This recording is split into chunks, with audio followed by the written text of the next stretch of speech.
Assalamualaikum warahmatullahi wabarakatuh. Kembali lagi bersama saya, Hairani dalam podcast Heran.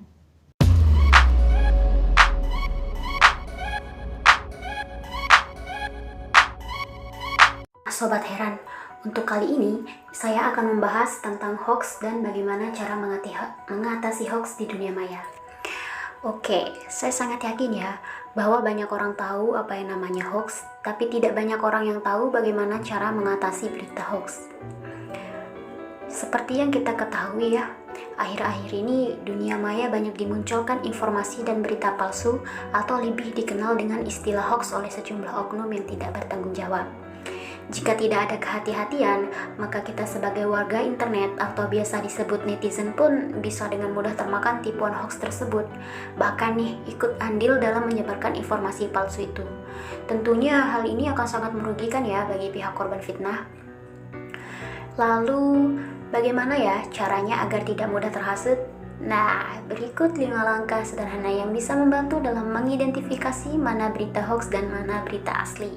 Langkah yang pertama, hati-hati dengan judul provokatif. Tahulah ya, berita hoax seringkali menggunakan judul sensasional yang provokatif. Misalnya, dengan langsung menudingkan jari ke pihak tertentu. Isinya pun bisa saja diambil dari berita media resmi. Hanya saja diubah-ubah agar menimbulkan persepsi sesuai yang dikehendaki oleh sang pembuat hoax.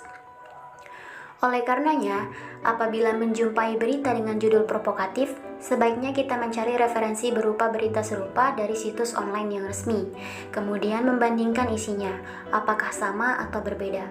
Maka dengan demikian, setidaknya kita sebagai pembaca itu bisa memperoleh kesimpulan yang lebih berimbang.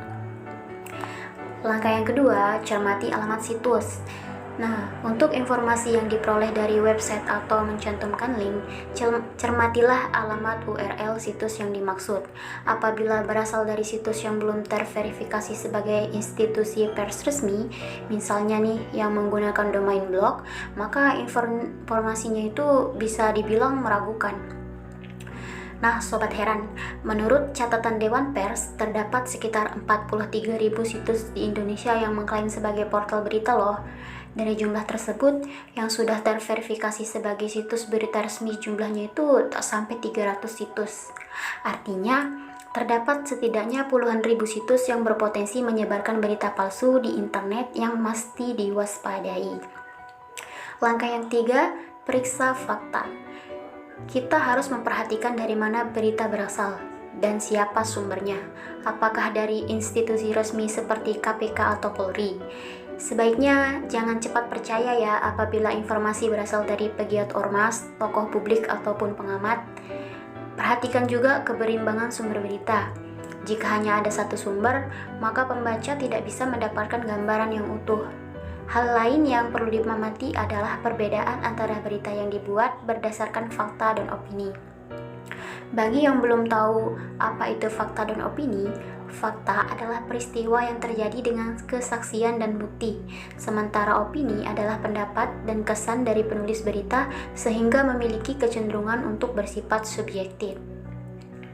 Langkah yang keempat, cek keaslian foto. Di era teknologi digital saat ini, bukan hanya konten berupa teks saja loh yang bisa dimanipulasi, melainkan juga konten lain berupa foto atau video. Ada kalanya pembuat berita palsu juga mengedit foto untuk memprovokasi pembaca. Cara untuk mengecek keaslian foto bisa dengan memanfaatkan mesin pencari Google, yakni dengan melakukan drag and drop ke kolom pencarian Google Image. Hasil pencariannya akan menyajikan gambar-gambar serupa yang terdapat di internet, sehingga pembaca itu bisa membandingkannya gitu. Langkah yang kelima, ikut serta grup diskusi anti-hoax. Di Facebook terdapat sejumlah fanpage dan grup diskusi anti-hoax, misalnya Forum Anti Fitnah, Hasut, dan Hoax. Selanjutnya, fanpage dan grup Indonesian Hoax Buster, fanpage Indonesian Hoaxes, dan grup Sekoci. Di grup-grup diskusi ini, netizen bisa ikut bertanya, apakah suatu informasi merupakan hoax atau bukan, sekaligus dapat melihat klarifikasi yang sudah diberikan oleh orang lain. Semua anggota bisa ikut berkontribusi sehingga grup berfungsi layaknya crowd-searching yang memanfaatkan tenaga banyak orang. Itulah langkah-langkah agar tidak mudah termakan oleh berita hoax ya teman heran. Sobat heran, ternyata penyebaran berita hoax ini juga dapat memiliki dampak bagi kehidupan sehari-hari kita loh. Antara lainnya, masyarakat tidak memperoleh informasi yang benar, masyarakat menjadi saling curiga dan bermusuhan, ada opini salah terhadap fakta, rawan terjadinya eskalasi konflik dan kerusuhan, dan terjadinya pengelompokan dan radikalisme, di mana proses keindonesiaan terancam oleh gerakan radikalisme baru, industri media konvensional terpinggirkan, dan pemerintah terkesan buruk. Hal ini dikarenakan yang sering menjadi objek penyebaran berita hoax itu terbanyak adalah pemerintah.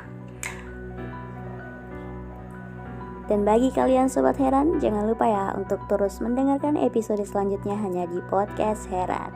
Akhir kata saya pamit, Assalamualaikum warahmatullahi wabarakatuh.